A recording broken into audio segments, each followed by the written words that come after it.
I estimate the real Chinese growth about 2%. The yuan, the yuan, I expect further devaluations to come, and some significant ones.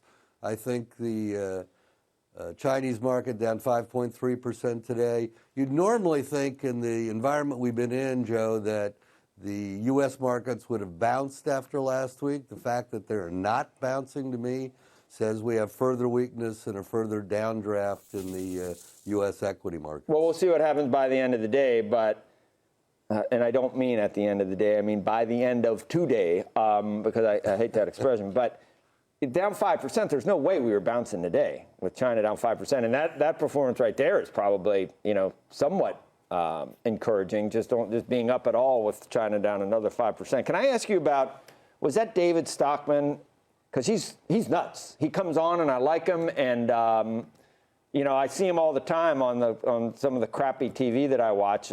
He's like doing some infomercial for gold or something, or silver. I don't know what it is, but it's like I'm not sure it's a fly-by-night firm, but it seems to be. Maybe not. I probably shouldn't say that. But he says that jobs report that if you factor out every year, they add a seasonal adjustment to that number.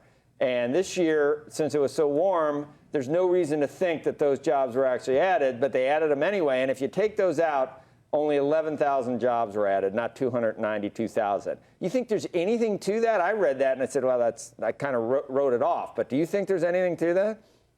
Yeah, Joe, there were two very interesting things that came out. I pointed out in some commentary, because I thought Stockman got some credit, because that was the first I saw it. Then I went back to the Bureau of Labor Statistics and verified it. It was all seasonal adjustment. And they've been doing it for the last 12 years, but there's really no reason to have done it. So this giant number of 292,000 new jobs added is really only 11,000. The other thing that came out over the weekend that I thought was interesting was the Fed's balance sheet, without any announcement at all, declined about $600 billion, which means the Fed sold and let things roll off, which is what I've been encouraging them to do for quite a while. And in fact, that's what they appear to be doing, which also means that the fact that the 10-year, around the 215 level is incredibly strong and likely to get higher in price and lower in yields, given what the Fed sold off.